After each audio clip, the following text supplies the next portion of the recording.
And Coy, still adjusting. You okay? I'm trying to be. Okay. All right. Okay. All right. Working with what I got. And yeah, Huggy Lowdown is not with us today, but I'm glad you two are here. I missed you last week. Did you all have good holidays? Yeah, the 4th of July was nice. Celebrating the 4th, also celebrating. That's my father's birthday, my late father. Oh, So, nice. yeah, so Nice. So what did you all do, Chris? nothing, just hung out at the house. Okay. Did you cook or just the wife and her wonderful skills? No, I cooked. Okay. I did a little bit of cooking. What Oh what wow. what little bit did you cook? I mean, just your basic burgers, dogs, basic easy grill stuff. Okay. No Easy grill. ribs, no fish. No, you got to clean the grill after that stuff. You You ever gotta cook, clean the grill in ribs? general. You ever cook ribs on the grill though? That's a lot of scraping.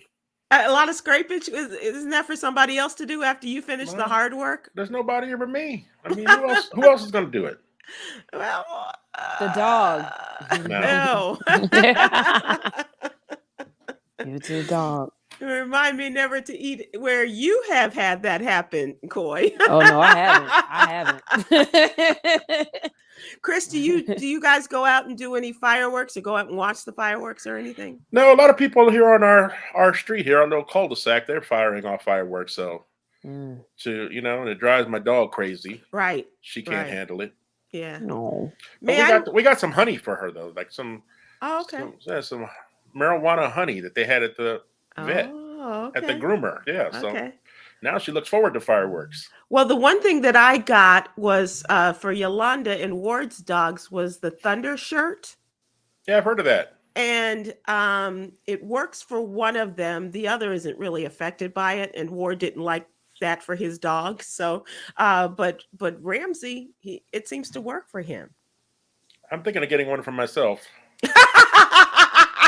when my wife comes home angry. Put on the thunder shirt. Calm me down. And it calm you down. Yeah. It calm you down. Coy, what's going on? Did you have a good holiday? Did you work? Of course. What's Mm, the latest? I worked on that Saturday, and for the rest of the weekend, I was pretty much off every day except Saturday, even on Good. the 4th of July. I don't celebrate 4th of July. If you read the newsletter, Okay. you would know why.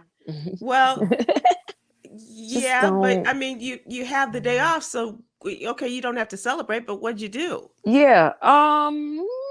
Not much actually. Got some sleep. And by the time I did go out, I wanted to go to the pool in my community. It was finally open. It hadn't been open until then, Mhm. that weekend because of quote unquote renovations. But as soon as I got out there, it was cloudy. I'm like, whatever, because that happens. And started reading the book, and then it started raining. So that was 4th of July. Okay, all right. That was it. Okay. All right. Well, let's move on to the What You Need to Know newsletter. And this is our Monday through Friday newsletter. Please take a look at it. If you don't already subscribe, please go to SybilWilkes.com. Give us your name and your email address, and we will have it in your email box first thing, Monday through Friday morning. And we do give you a lot of interesting articles that are primarily directed towards the African American community. And Coy, you have an interesting story as our community, as our social justice writer, an interesting take on giving a good attaboy to a young man in Moss Point, Mississippi. Yes, that was an amazing story. I was just so glad to see something positive and just Black excellence being spread across the news and going viral. There's a young 16-year-old Black teenager by the name of Corian Evans in Moss Point, Mississippi, who is he is a hero. He was, I don't know what he was doing out at this time of night. I It was wondered around that too. 16 years old at 2:30 in the morning. 2:30 in the morning. I mean, it's summertime, so maybe Oh, okay. I don't know, Hold but on, before y'all judge his parents, I no. as a father of 4, just because your child is out at 2:30 means you know that they're out at 2:30. Just so you know, as long as your house has windows. mhm. Oh no, we knew this. We knew. We which begs another question, Chris, but we'll let Coy finish her story before we go on there. So go ahead, Coy. So what happens is around 2:30 in the morning, he saw a car drive off of a highway boat launch and into the Pascagoula River. And according to police reports, the young woman that was driving said she was following her GPS and didn't know that she was going towards the water's edge. So the car hits the river, and there are 3 teenage girls in the car. Immediately, Evans jumps in along with one of his friends that was with him, Karan Bradley. They jumped in the river and they helped the 3 young ladies get onto the roof of the car. So police were called, and the responding officer named Gary Mercer, when he got there, he jumped in and was trying to help rescue one of the young teenage girls. And she begins panicking and makes him go underwater. So he starts to drown. So this young Black teenager hears the officer crying for help, swims back to the officer, puts his arm around him, and then swims him to the shore until he can feel, land so they can stand up. Now, apparently, this river is also alligator infested. Right. As well. So he said when he saw this car go over the edge, he took off his shirt, he took off his shoes. He wasn't even thinking about anything but making sure these people were alive. Being gator bait meant nothing to him. I guess it meant nothing to him. Maybe the car hitting the water scared them too. Okay. So hopefully, but I'm glad that they didn't come across any type of alligators. But anyway, he was awarded with the certificate of commendation for his actions by the Moss Point mayor, Billy E. Knight Sr. and the board of aldermen. So he was recognized by the city for his heroic actions because he saved 3 teenage girls and a police officer. And a cop.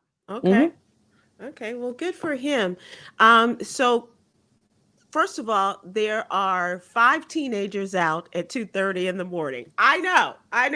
And if you have kids, that can happen. And as a father of 4, having been a teenager yourself, Coy, and me, I remember those days. We didn't have windows like that, but my mom was not a sound sleeper, but I did find a way to get out of the house at certain hours and certain events that were happening. Oh, not me. I was too scared. I was scared too, but I still was. I was set on having some fun. I couldn't do it. Nope. I was too scared. The one time I tried to sneak out, and I was staying at my grandmother's house at the time, and I had one of my best friends that stayed next door. She kept trying to convince me, yeah, just come out at night. Just come outside, and then we're gonna go. And I'm like, I don't know where we're going to go or what you're talking about, but okay. I get out to the front door, and it's a big driveway and a big front yard. I couldn't get halfway down the driveway. My heart was beating so fast. I was like, I got to get back in the house, y'all. I can't do it. I have never snuck out the house. I can't do. I just immediately, maybe I'm an overthinker, but I just think, man, something's going to happen. One of my friends are going to get drunk. We're going to get in a car accident, or one of these, young ladies might be doing some inappropriate things and get pregnant. And I was there. Like, I just think a drug bust, like on a TV show. I don't know. I can't do it. I can't do it. Not only did I sneak out of the house, at age 15, while my father was in the hospital recovering from surgery. Oh my goodness! Me and my buddy stole his car. Oh God! Ride. I'm like, I was a real lowlife. You like my father's fighting for his life after surgery. Right. And I'm like, let's take the car. I got an idea. I could not. That's terrible. I was terrible. Oh, no, my mom had she had this little yellow Chevrolet, and I think it was a stick shift. So I was like, I'm going to get caught because it's a stick shift and it's yellow.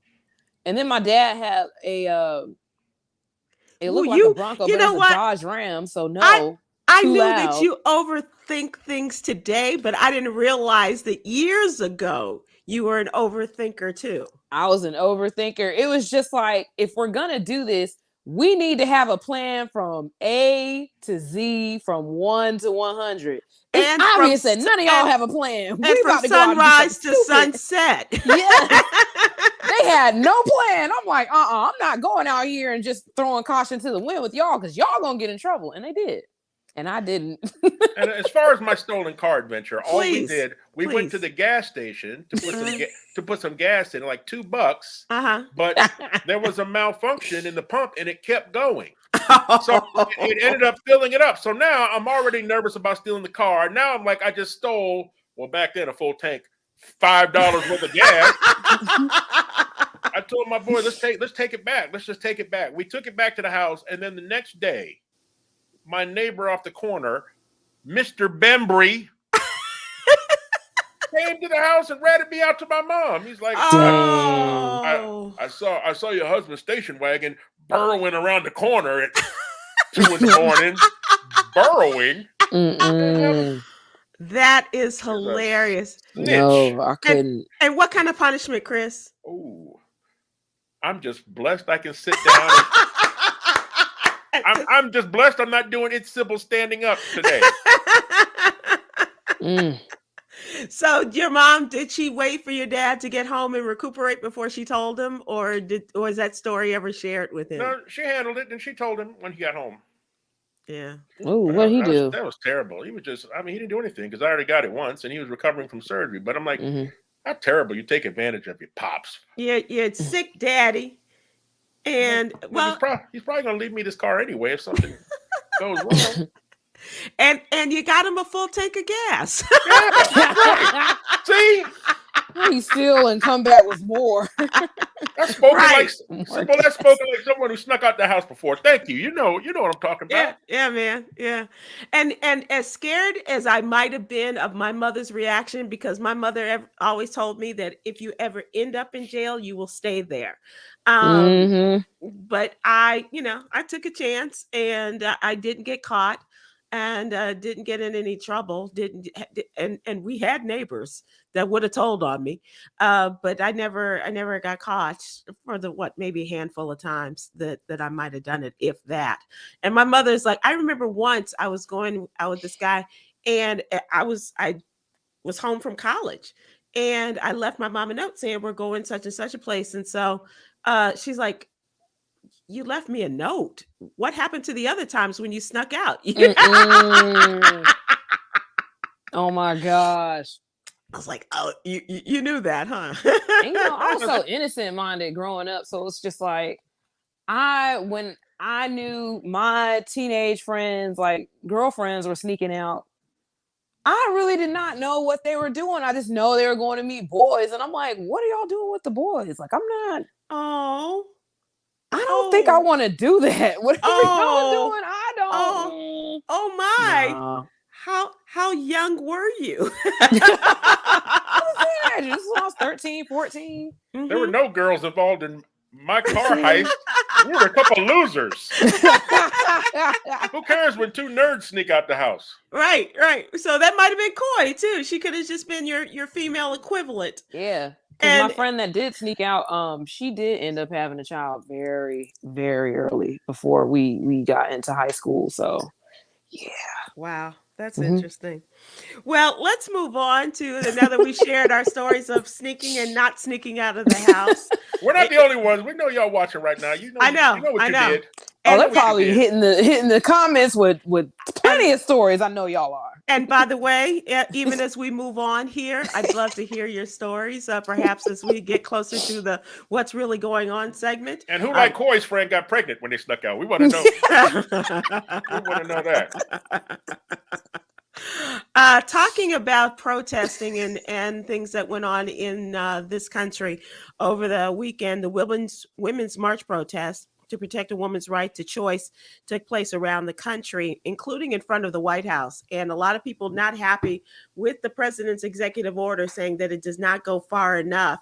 The president says that he doesn't know that he can go any further as far as people want to go. I don't think he is interested or thinks that he can pack the United States Supreme Court, put more people on the 9-person court as of right now. He also talked about some other things that he is not capable of doing, but the presidential executive order called for the expansion of access to emergency contraception and long-acting reversible contraception. Also, the advancement of outreach and public education efforts on abortion, and the expansion of the protection of mobile clinics, which are deployed to care for out-of-state patients. And that is part of what he wanted to do. But my issue with this, and I didn't get a lot of space to talk about it because I wanted to tell the story of what happened over the weekend.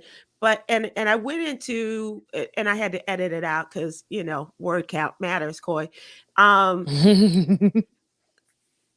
The part of the problem that a lot of protesters, a lot of progressives have with President Biden is the lack of reaction time, or the very slow reaction time, I should say. When things happen, what takes you so long to do these things? For instance, if the leak of the Supreme Court draft was on May 2nd, and the release of the the full document was not until the end of June, were you working on some sort of program? Because it still took you another 2 weeks after the ruling came down for the president to say, okay, now we have this executive order. It just seems like it's a delayed reaction to a lot of these things, whether it is putting formula on the shelves of grocery stores, whether it's finally talking to Brittany Griner's wife and making sure that someone is working on this case. It just seems to be a long lag time between when these events happen. And I know he's got the staff to work on more than one thing at a time. What do you guys think? I think also the perception of it coming off of 4 years where we had an administration that seemed to do whatever they wanted to do. Just like that. For not for the good of the country, but for the bad. But they did anything they wanted to do. They seemed to have done it. And now, we know President Joe Biden and his administration are trying to do things the right way, but people are thirsty for immediate action. Yeah. And you got to at least give the perception. We're working on it. We're working our butts off over here. Yeah. And I know his heart is good, Chris and Coy. I know that his intentions are of the highest order. I know he wants to do right by this country. I'm afraid because of a number of other issues, they're going to bounce him right out and not even get a chance to run for re-election. I think that unless he really comes across with a big support in the United States House and the Senate in the midterm election and has those people to support him in what he wants to do, he's not going to make it to re-election. Mm-hmm. He needs to make a couple of big moves. Yeah. Okay, so you can't get anything done right now, anything more on abortion. Go ahead and forgive all that student loan debt. That's a big move. That's something that moves the needle. That's a big move. What you can make happen, happen. Yep. And there's no reason for him not to be able to do that, Chris. Right. That's one thing he had. So look at the big picture of the things that you can do. Look at the things that you can do without the without the Senate, actually. Look at the things, because you got Nancy Pelosi in the Congress. Look at in the House. Look at all these things that you can do on your own. The executive order is a good thing, and it's helping. But overall, knowing that you were coming into this situation, you had the pandemic to deal with. I got that. And you got us through the best way you could. But I need to see those big moves, like you say, Chris. And I think that is a great suggestion. The bar was so low. Just being better than Donald Trump isn't enough. Right. Just having a stable administration is not enough. You got to make some moves and make things happen. In 2020, 60% of young people who were of voting age sat out the whole election. They didn't even go vote. You've got to get those young people excited. Right. And if nothing else, the whole abortion issue gets them excited. But Yolanda, I think you had Tony George up there. Yeah, thank you, on YouTube. He said, Tony says, Sybil, he's 70 plus years old. Yeah, he's 78. Maybe it just registers late. his entire staff is not 78 years old. Right. And he's got a lot of great people, much younger than that, who are fully capable, including a vice president who is more than 20 years younger than that. And her reaction time may be a little bit faster, I hope. And unfortunately, by not doing anything, you're sinking Kamala's presidential aspirations down the road. I mean, absolutely.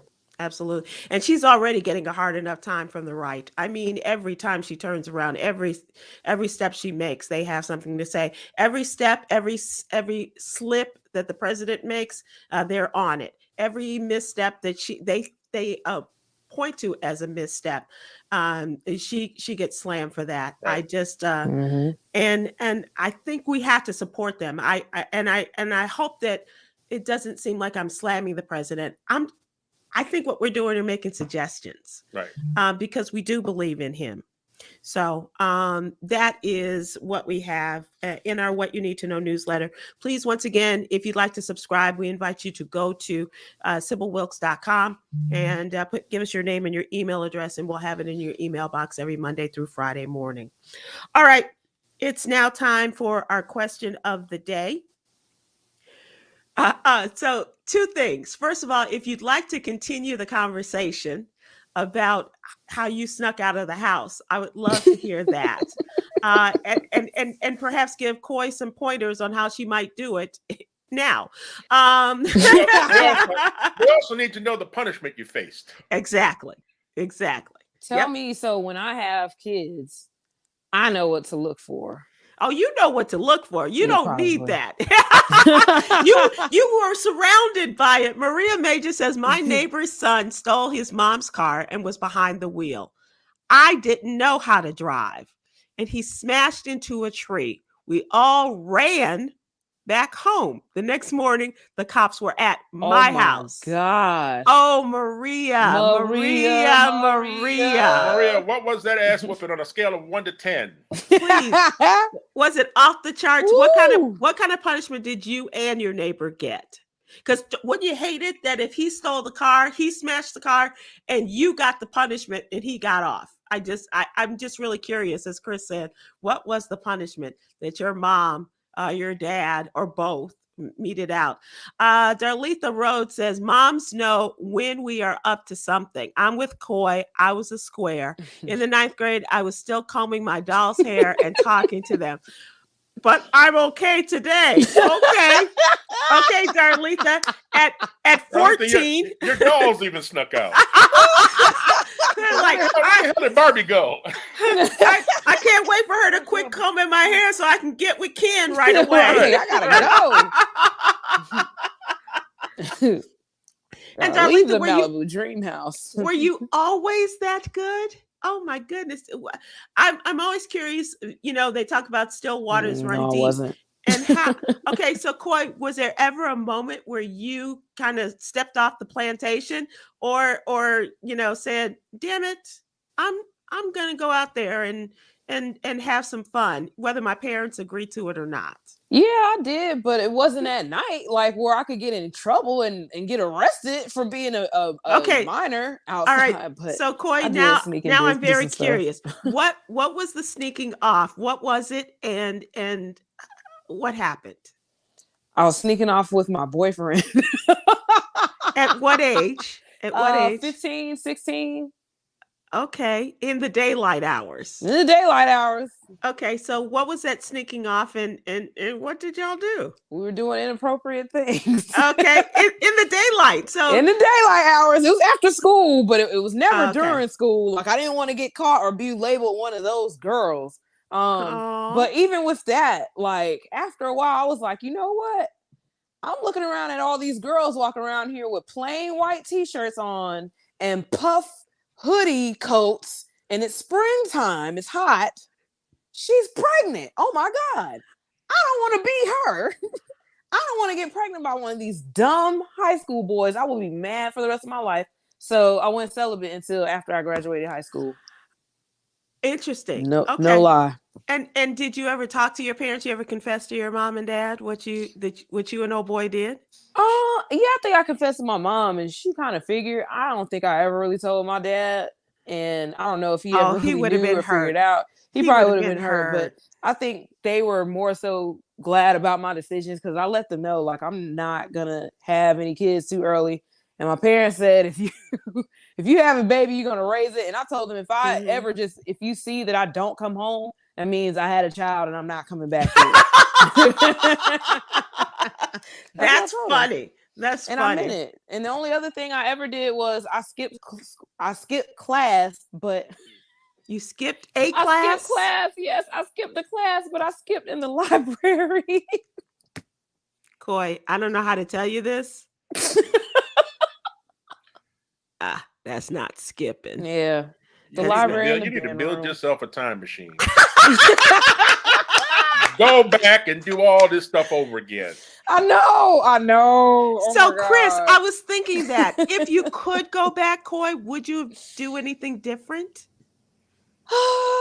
What would I do? Yeah, I would probably.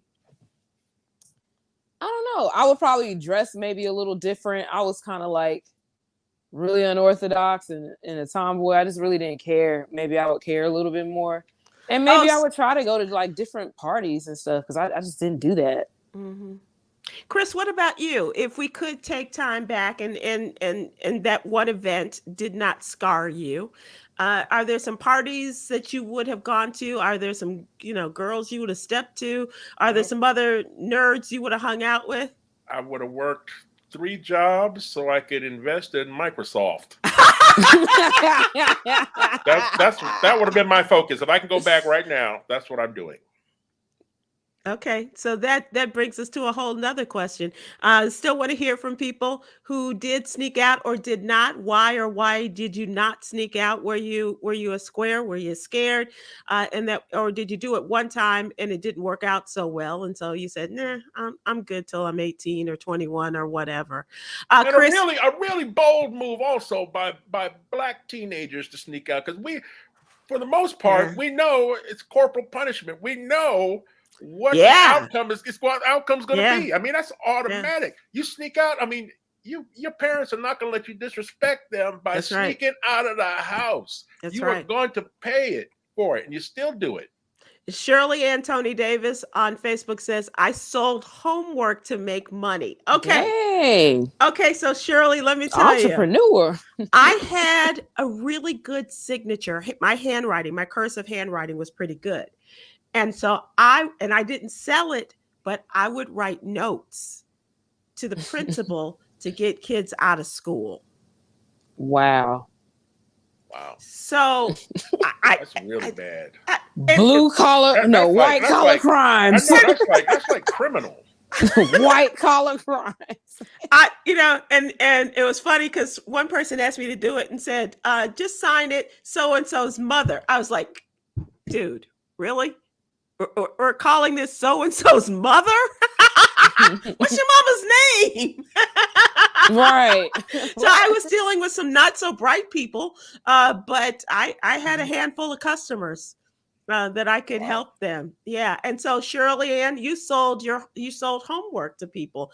How much? I'm really curious about that too. How much did you sell homework? And Chris, you were a smart fellow. So did you ever do that? Did you ever write term papers or do anything like that? Because I didn't even write my own term papers. I'm not gonna write somebody else's. I was very smart in school, but then I just let it all go to hell because I wanted to party. And so what was that time when you wanted to party? Was that in college and you decided, oh hell? No, it was in high school. It was around like 11th grade. Oh, okay. 11th grade. I was just tired of the people. I mean, because I was in what they call the gifted and talented program. So you see the same kids in every single class. Right. None of them were the ones who were having any fun. And you know what? The smart kids in my class, we were both fun and smart. We knew how to have a good time. And I think that was really unusual. We didn't think that the gearheads and the druggies and all that were having that much fun, but we really had fun. I think that was very unusual. What about you, Coy? When did you finally see yourself, kind of taking off and having some fun times? Like Chris said, 11th grade. Yeah, all of my fun time was in the band. So that was like from college, the moment that I got into high school, and even before that, okay. because they had a feeder program where the middle school 8th graders could march in the band with the high schoolers. So man, when it was time for like the pep rallies and even during practice, we used to run through a lot of our music and go through our dance routines. Band was my time to shine. Like my only regret is I was not a drum major, and that was only because my mom and I had to move after my parents had divorced and what have you, and we had to move, and we were just way too far out of the district for us to figure out a transportation situation for me to continue going to that school. But had I made drum major, that's probably like one of the time machine things that I need to go back and do is be a drum major in high school. That's something you would like to do. Okay. Because I had it. I just couldn't finish it. So what happened? What happened? Well, with our school in particular, I went to Southwest DeKalb High School in Decatur. Shout out to anybody from Southwest DeKalb on the east side. And the band directors select their top performing marching band students who also do well in the concert season and who also have great academics and what have you. And I had all of that. I was in, gifted programs, honor roll, everything, perfect attendance.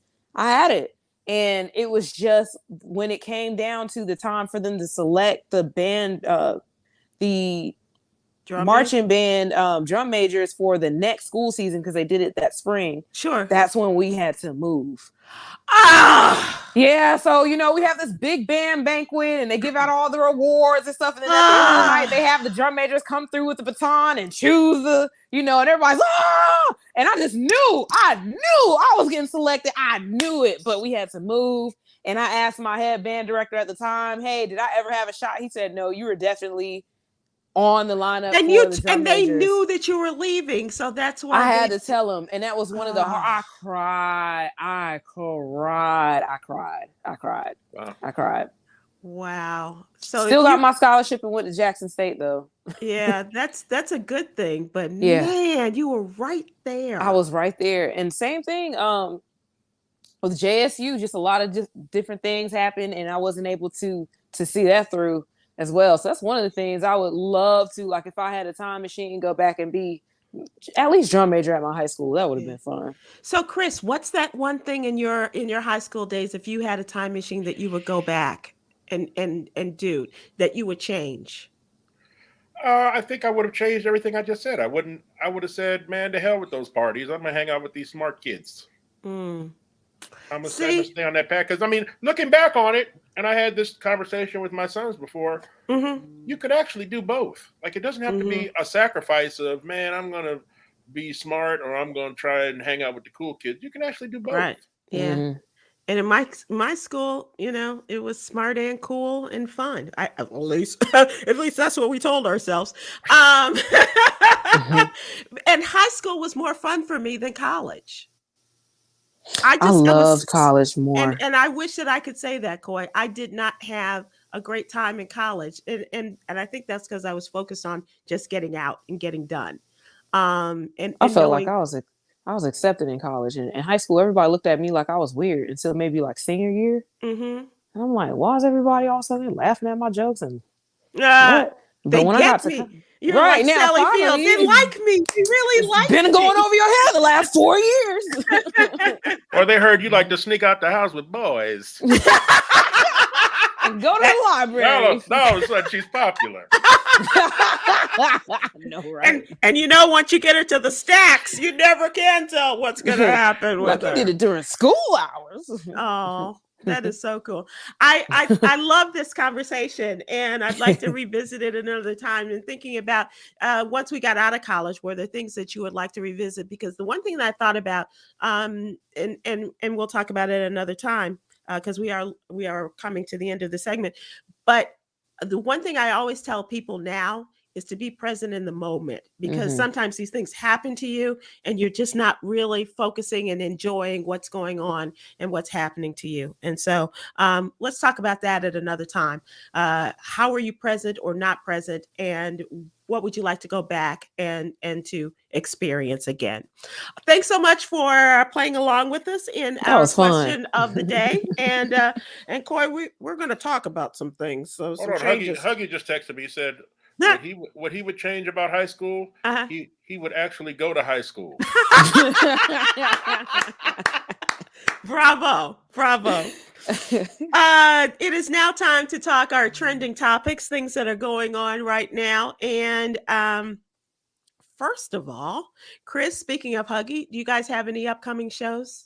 Yep, July 23rd we'll be in Wilmington, Delaware at the House of Laughs. And then Delaware. Yes, Wilmington, Delaware. And then July 30th, I, along with Joe Claire and George Wilborn, will be at the Bowie Center of the Performing Arts in Bowie, Maryland. Joe Claire and friends. Claire, me, and George Wilborn. That's July 30th. July 30th. Okay, 30th. A week later. Okay, yes. Cool. All right. So we will remind people of that. Happy 7-Eleven Day, lady and gentlemen. Did anybody go get their free Slurpee? No, because there are no 7-Elevens here. But however, have y'all heard the news in California? What? Apparently, there are 2 dead and 3 wounded at 4 California 7-Eleven stores. I thought that was fake news. I saw that, Coy, and I didn't see anything else after it. I didn't see any follow-up to that. Is that true? That's what I'm seeing as reported by ABC News. That's awful. That's absolutely awful. I hope they didn't get into a fight. And I'm not trying to be funny. I hope they didn't get into a fight over trying to get your free Slurpees. Right. Yeah. Right. There's no 7-Elevens in Atlanta? No, there's none in Georgia at all. If you ask for a free Slurpee in Atlanta, the stripper will slap the hell out of you. And Coy, don't you dare go on the set of P-Valley and talk about that, okay? No Slurpees here, okay? All right. But I'm like, I don't know. I can't drink Slurpees. Every time I try, I get brain freeze, and it's just not worth it. I mean, there's no way around it for me. What's your favorite flavor? I mean, I just go to whatever flavors they have. I just mix them in the cup. Okay. I'm a Coke, and I also like the whatever the red flavor is. Cherry. Yeah. Chris, I've been wanting to talk to you and Coy about these 2 stories because they are sports related, and I'm just very excited. First of all, the story that came out about Mike Grier, the Sharks chose the general manager was the man to break the NHL's front office color barrier, the first Black general manager in National Hockey League history. Hey. And he posted a video confirming it that night when he retired. You saw it. Right. It was great. Yeah. It was, but I purposely did not read any comments though. Because we got to know that's a very big barrier to break down. That's major. Right there. So I'm sure a lot of people aren't going to be happy with it. I mean, but I'm happy for the brother. So, and he comes from a line of management in the sports business. He said there were many mornings that he got up for school to learn that his dad had already left for work, and days that his dad wouldn't make it home for dinner even after his bedtime. His dad was a coach and a scout for the New England Patriots throughout the 1980s. And that was the time. That was also during that period that the Chicago Bears beat the New England Patriots, just so you know. Now Mike is general manager of the Sharks and making history, the first Black GM in the 105-year history of the NHL. Wow. And his brother, Chris, is general manager of the Dolphins. Oh, is he? Yeah. His brother, his dad is Bobby. His brother is Chris Grier, the Miami Dolphins general manager, so football. And he was, and Bobby Grier was his dad, who was the former Patriots personnel director. And so he comes from this is, the family business. The first Black GM in hockey. Can you imagine? He's only got one problem. What's that? He don't know how to skate. What if they find out I can't skate? Well, lucky that won't happen to him because he is a former NHL player, but that's a great joke. And hockey, a lot of people don't know, it was invented by former slaves in Canada. Yeah, and we had a great guy on years ago on the Joyner Show, and if you ever come across it, it was a documentary on that, Coy. It's called Soul on Ice. And talking about it all the way up to the wonderful, great Willie O'Ree, who played for the Boston Bruins with one eye, by the way. Wow. And as you mentioned, just really great history about Blacks and playing in hockey and their history. So here's where we are now. We've broken the color barrier as far as management in hockey. And Chris, I have to go with maybe two teams now that I've, kind of pushed the Bears off to the side since they have disappointed me so much. But the Las Vegas Raiders, I'm with them, Chris. A lot of people are feeling the Raiders. Yeah. They have hired the first Black female president in NFL history. Her name is Sandra Douglas Morgan.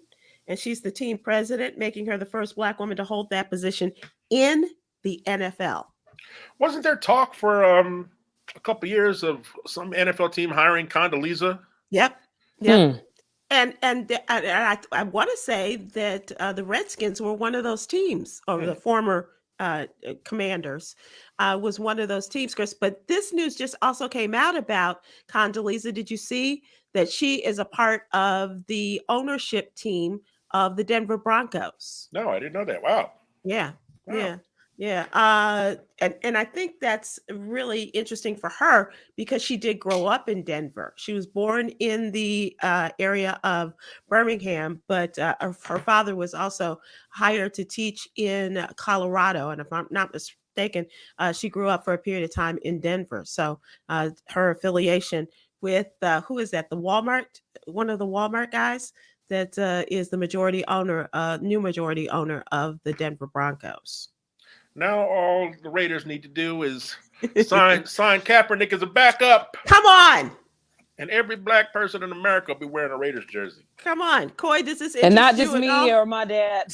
Okay. So, Coy, what do you think as a fan?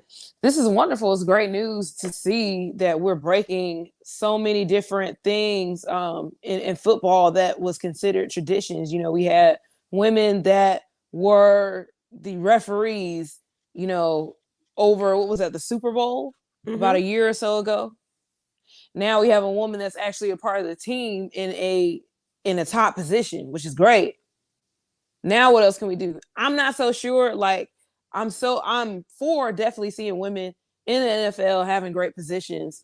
One of the great debates I think is still going to be a debate for a long time is if women should actually play in the NFL. I wonder how much more inclusion we're going to have with women. I don't know if I exactly want to see a woman play in the NFL. It would be kind of awesome to see that. At the same time, I still recognize, it's pretty big difference between men and women playing. So I just wonder, Chris, as an NFL expert, as an analyst. Well, I think we have got to give props to George Wallace's mama for being the first linebacker, female linebacker in NFL history. He's going to get you. He's hanging out there, Coy. He's out there watching right now, and we're waiting for George to chime in.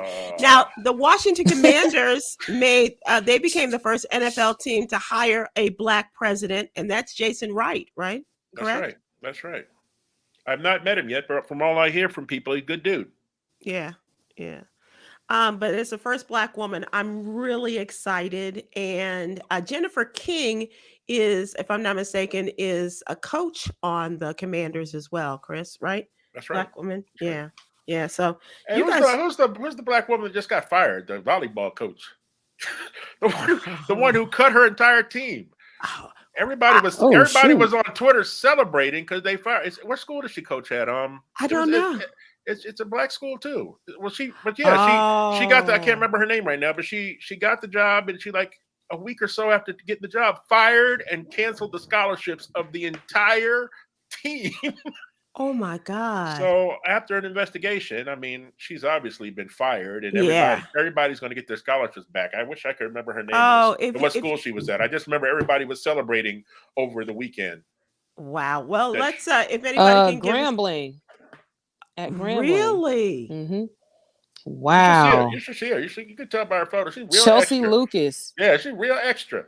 Why the hell do She you got blonde hair. How do you cut an entire team? That's crazy. That is absolutely crazy. I was just excited by last week where a young woman from Capel, Texas, just down the road here, she uncommitted to a school, to a SEC powerhouse, Arkansas, and committed to the premier year of a gymnastics program at Fisk University. Wow. And I thought that was pretty major, but I hadn't heard about this sister from Grambling. Oh, yeah. I saw another young lady graduating in Florida, and she's now going to Jackson State University and joining their volleyball team.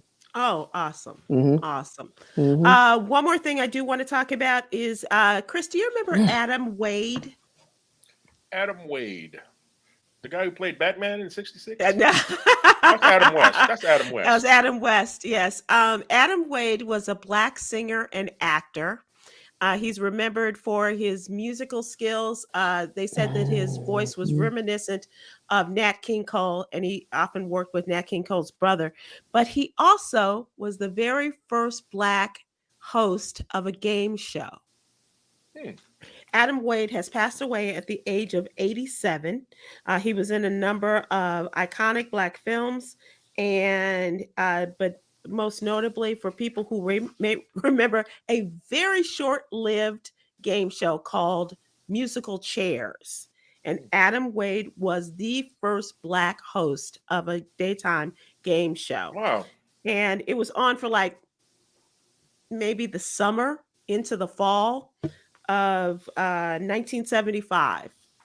Wow, that's great. I got to look him up. Check him out. And he just recently passed at 87. He was born in Pittsburgh, and they said that he had developed a romantic crooning style in his attempt to imitate his boyhood idol, Nat King Cole. And he worked with Nat King Cole's brother, Freddie Cole, in New York. He also opened for people like Tony Bennett, and then he went on to films and a number of films, including Claudine with Diane Carroll and Shaft, as well as TV shows like Sanford and Son and The Jeffersons. But it was that TV show, that was that game show that made history for him as the first Black host. And Musical Chairs, you can look that up. That was back in 1975, and I believe it was from June to October of that year that Musical Chairs ran on TV. Jacqueline says he played Wallona's boyfriend on Good Times. Thank you, Jacqueline, on YouTube. Okay. Walona had a lot of boyfriends. Yeah. She's very popular. Yeah, she's a beautiful girl and still a beautiful woman. Yes. So those are the two things regarding Black folks, or three things regarding Black folks and being the first and making history. Anybody own a Ford vehicle? It was stolen. Oh, shut up. Oh my God. Yeah, of course, Coy. If something's going to be stolen, if it's gonna break down, it's gonna be yours. Ford has recalled over 100,000 vehicles, and they're expanding the recall over fire risk. They said that they are recalling 100,000 vehicles from the years 2020 to 22, model year Ford Escape, Maverick, and Lincoln Corsair vehicles with the 2.5-liter hybrid plug-in models. And some of these cars are catching on fire. What? These and vehicles, that's a lot of them. So they're telling people, don't park in your garage. Park outside, and you can escape some damage. Ford Escape. We weren't playing. They're also expanding their recall of the 21 Ford Expedition and Lincoln Navigator SUVs for under the hood risk by another 27,000 U.S. vehicles. It's like Expedition has problems every few years. They're still, but they still will. They'll buy the Ford Ford is big here in Texas. Whether it's an F-150 or an Expedition or whatever, it's very big here. So, but please be careful. Check your cars and check your email for recalls. What are they If you doing have for any that? questions. Well, they have to replace some parts apparently, Okay. to stop the fires. Well, with that many cars being recalled, there's going to be a hellified wait list. Exactly, Right. because we have such a wait list now for parts, and because the supply chain is so broken, it's going to be forever before people get their cars fixed, as well as are able to get cars, just loaners. Right. They might be driving up to the dealership in a piece of charcoal by the time Oh the my gosh! parts Oh my get gosh. there. All right, guys, let's talk a little bit of Yikes. entertainment. Did anybody watch the Versus with Omarion and how that went? Anybody? Well, No, I didn't. I didn't Yeah. watch it, but I saw enough. I saw enough just on social Woo! media about it. Yeah. Oh, it was a mess. there's a lot of drama there. A lot of drama. Yes. But Omarion is still talking, and he's also saying because a lot of people were talking about B2K and what happened with that group, and so he has obviously been a topic since the Versus battle with Mario, and now other B2K members say that he got served. Omarion got served, and now you're finding out some history about B2K and what happened, and apparently there's going to be a documentary about this. It's actually a docu-series called Omega, The Gift and the Curse, will shine the spotlight on the truth of B2K's nasty breakup, which came to a head when Lil Fizz began dating, it's always a woman involved. Lil Fizz began dating April Jones, the ex-girlfriend and mother of Omarion's 2 kids. So, but you know what? Apparently they have a history of that happening between them since they were in B2K. Yeah. And apparently this was a part of the problem with B2K, and it has extended. And they're saying, following the Versus, he's hopped on Instagram to thank Mario for the competition, but also fired back at the B2K crew, who said he got served, calling them little more than backup dancers. That's not nice, fellas. For their part, they ordered a side of extra petty with their responses. They unified to post a scene from the cult classic flick The Temptations that depicts the lead singer, of course, looking like a sucker. And that's what they're saying about Omarion.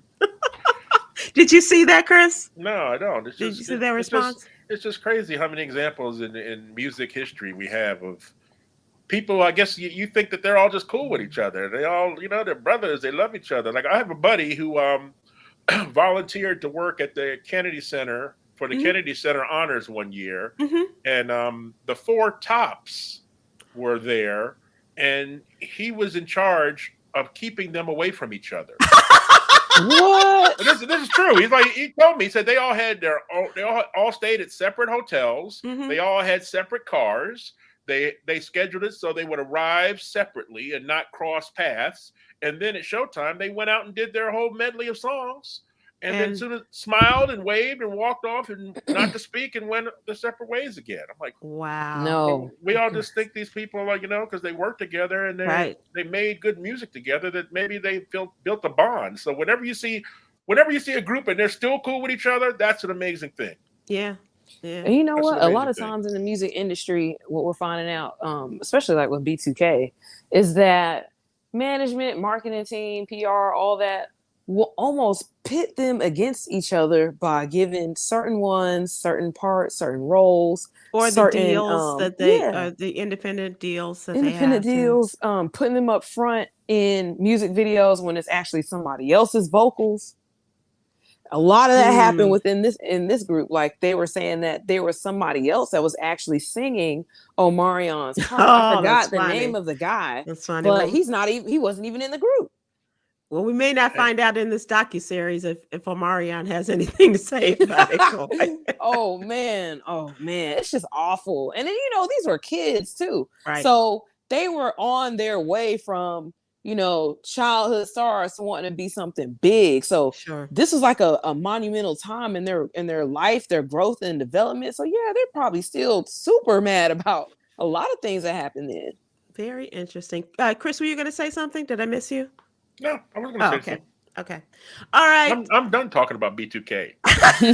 Well, I think Coy's got more for us, and maybe that's on another edition of It Sybil. We'll talk about Coy's going into the to the history of B2K, giving us a little bit more background and more there. boy bands. Okay. Okay. I'm the boy band generation. We're not getting much from her running out of the house and sneaking out, but the not boy at the bands, library. okay. But the boy bands, she got that. I got it down pat. We're going to close out with our daily inspiration, Yogi's Jewels. And a reminder, you can also see our one and only Yolanda Starks. Check out the video on my Instagram page as she shares her jewels with us every day. Sticks and stones may break your bones, and sometimes words do hurt. So be nice. Those are words to live by. Where you're sneaking out, be nice. Be nice. Be nice, Mom and Dad. Okay. Okay. Let's skip the butt whipping this time, shall we? Be nice. Just talk to me. You just say the things, but you don't. I remember I said that to my parents one time. I said, "Can we just sit down and talk about it?" And my parents said, "This ain't the Cosby Show." I can see your dad saying that too. He did. That's who said it. All right. Thank you so much, Chris and Coy. We appreciate you guys. It's been fun. Go out there and have a wonderful week, and we will see you all soon. Take care. Bye-bye.